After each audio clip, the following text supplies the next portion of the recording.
Welcome back. So again, for section 3.2, going to go ahead and just remind you that on the Math 7 page right there, you can see your homework answers as soon as you are ready to check, because again, they look like they're all evens, and yeah, just check them and you'll be good to go. All right, let's go ahead and jump right into our instruction. Math 7 textbook, Chapter 3, 3.2, adding and subtracting linear expressions. So as what you're going to see over here again, got some nice notes, some examples. All right, just give you a heads up, I showed you both methods in the normal school year, but for now, kind of getting you a little bit more ready for 8th grade, we're going to concentrate on just the horizontal method, which again is just reading it left to right, and then practicing combining like terms again. So I'm not going to stress the grouping the terms because I like doing that with the boxes, the triangles, the circles, and so on. All right, so just quick confirmation here. Notice that they have the 2 in the front, so they are going to use their distributive property. 2 times negative 7.5z gives us negative 15z. 2 times 3 gives us 6. And remember, I want to see the arrows to help you understand that again. Combine like terms, got your answer there. We're going to do a few to practice that. Now, the addition problems are actually a lot easier than compared to the subtraction problems. The difference, again, we're still going to concentrate on the horizontal method, but you just got to be careful of those signs again. So we're going to go ahead and use our distributive property. So it's got a negative 2, so negative 2 times 4y, that's how they get the negative 8y. Negative 2 times negative 3 is positive 6, and I did warn you about that on the previous lesson video. And then we got a quick word problem, help you out. All right, so let's go ahead and jump into the on your own. I'm just going to help you with some of those problems, talk through it, and hopefully we can be awesome together. So on lesson 3.2, we're really just focusing primarily on a little bit more work, and that's usually how math is, especially in solving equations. We keep increasing the level of difficulty by one little step at a time. All right, so it was basically asking you to realize that on these addition problems, there's really nothing you have to do at the beginning. So for example, on problem number 1, it basically says that if you didn't have your parentheses, so I'm just writing it without the parentheses, then it's a little bit easier to verify, hey, now it looks very similar to what we've already done, where we're going to go ahead and just do our boxes and circles for our combining like terms. So if it helps you, put a little 1 there. And I'm going to start with the variables again. 1x and plus 2x gives me a nice 3x. Positive 3 and a negative 1, or really just 3 subtract 1, gives me a positive 2. Bam! Quick, to the point. Let's rock on for number 2. Negative 8z. Put a little line there, help us distinguish between a z and a 2, plus 8z, and negative 7. All right, combining like terms, so I start with the variable, negative 8z and positive 8z. Ooh, hopefully you remember what I told you previously during the normal school year. We box them, we organize them, and if you notice, a negative 8 plus 8 is actually 0, so let's just go ahead and cross those off. That is no longer part of our problem. The variables disappear. They cancel each other out. So I've got a positive 4 and a negative 7. So I'm going to go ahead and remember, difference means subtract. 7 subtract a 4 is going to give me a 3. Then I'm going to take the sign from the greatest absolute value, which is from the negative 7, negative 3. Very nice, very nice. Yay. All right, then it progresses into a little bit more difficulty, or a little bit more challenging problems on number 3. Same part, 4 subtract, and then again that's 1n, but if you notice right here, I'm going to go ahead and use my distributive property. So a positive 2 multiplied by a negative 5n is going to give me a negative 10n. A positive 2 multiplied by a positive 3. Again, one arrow at a time, please. Gives me a positive 6. Very nice. All right, ready to combine or identify first, then combine the like terms. So I've got a negative 1n and a negative 10n. So the rule again, remember, if they are the same, I'm really going to add them together. So 1 and a 10 adding would give me an 11n, but I need to keep the same sign, so negative 11n. And then I'm going to go ahead and look at the integers. A 4 plus 6, basic 10. All right, number 4. Again, fractions here. Got to be a little bit more careful. So let's see. Half w. Well, that's just half w. I got to say the w. And then half of negative 6. So you might even just be able to do that in your head. Half of 6 is 3. So half of negative 6 is negative 3. 1/4 w. Well, that's just 1/4 w. Positive, of course. And then 1/4 positive 12. Both positive signs. I put a positive sign there. So remember, you can go ahead and think about the cross canceling.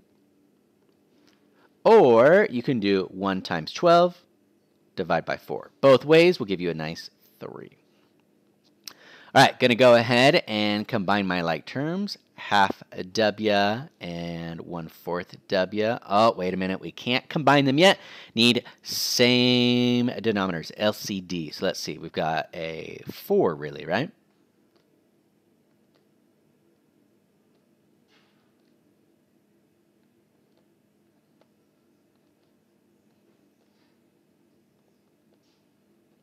All right, so the 1/4 gets to stay the same, excuse me, and the half is what's going to change. So I multiply by 2. 1 times 2 is 2. There we go. Now we can readdress the problem. 2/4 w adding 1/4 w gives me 3/4 w. Very good. Then I move on. Negative 3 and positive 3. Oh, they tried tricking us. It's not a 6. It's not negative 6. Bam. Let's cross it off. Yeah. All right, so those were the easier problems. Again, whenever you have find the sum or really just an addition problem there, and I don't really want to say it's easier, it's just you don't have to be as careful because as we've learned throughout the year that when you have your negative signs, that's when you got to be extra careful there. Negative multiplied by negative, positive, so be very careful. All right, number 5. Let's see here. I'm going to write it as 1m subtract 3. Now this is where it gets a little bit challenging for some students. It's a little bit easier for students on this problem here to think about if it's a negative 1 there. Because remember, x is really like 1x. And an x plus 2 can really be thought of as kind of a 1 times x plus 2. Because it's just x plus 2 still, right? But it's that negative sign that we have to really focus on.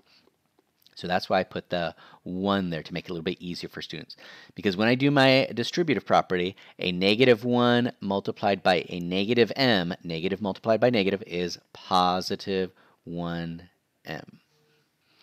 Negative 1 multiplied by positive 12, negative 12.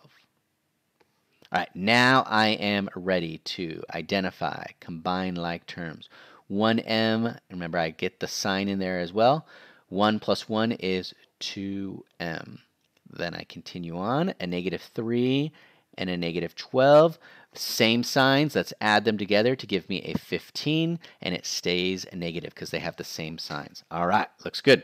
Remember, you can't go any further. Those are the like terms. All right, on number 6, negative 2 times c, negative 2c. Negative 2 multiplied by positive 2.5, that's going to be a negative 5. Negative 5 multiplied by 1.2c, that's going to be a negative 6c. Because 5 times 1 is 5. 5 times 0.2 is really a 1. 5 plus 1 is 6. Or you can just do elementary multiplication if you need to. And then negative 5 times positive 4, negative 20. Lots of negatives, so please be very careful here.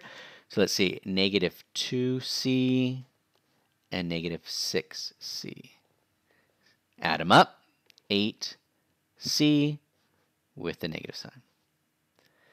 Negative 5 and negative 20, add them up with the negative sign. Oh, very nice, very nice. Number 7, what if in example 4 you sell the hat for D plus $2? How much do you earn from buying and selling the hat? Well, let me look up that problem again. So let's see here.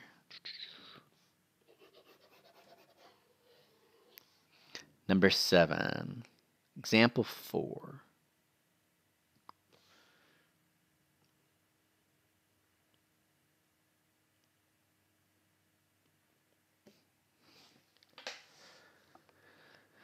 So let's see, selling price, purchase price, 2D.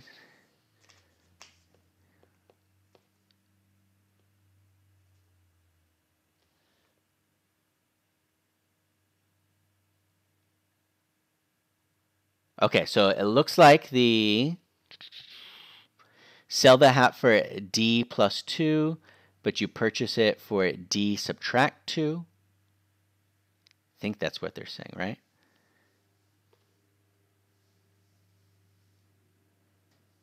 All right, so let's set that up. Okay, so we're going to say earnings equals sell price subtract purchase price. Let me just write it down exactly like that.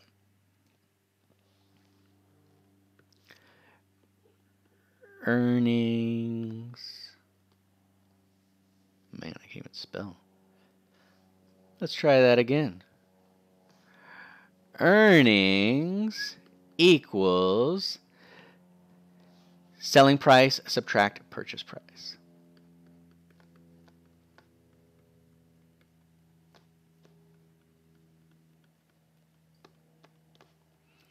And on this new example, it says, for example, what if you sell the hat for D plus 2? So selling price is going to be D plus 2. They say use parentheses, and then I got subtract the purchase price. And it sounds like the purchase price is going to stay the same.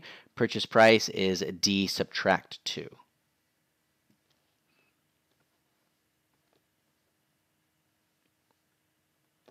With parentheses, because I think that's what they had here. Yeah, parentheses, parentheses. Okay. So it's one of those subtraction problems, the differences. So we've got D plus 2, got a 1 in front. 1 times D is 1D. 1 times 2 is positive 2. Put the negative 1 visible now. So negative 1 times D is negative 1D. Negative 1 times negative 2 is positive 2. Now I can combine like terms.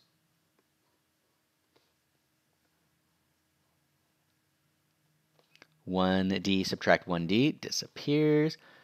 2 plus 2 is 4. So it sounds like we're earning $4 for selling the hat. I'm not too sure who has hats to sell, but maybe they do. Ooh, maybe masks right now. Or people are trying to sell a bunch of gym equipment right now. Who knows? But it looks like that's all that's going on because, again, we're practicing being very careful with the negative 1 distributing that. I think that's the whole purpose of that problem there. And then again, the variables cancel out. Good to go. All right, ladies and gentlemen, be awesome. Again, if you have any questions, oh, look, I got 2 problems left. Oh, you thought you could go. But again, you can go anytime you want, right? Because you're watching online. All right, really quick.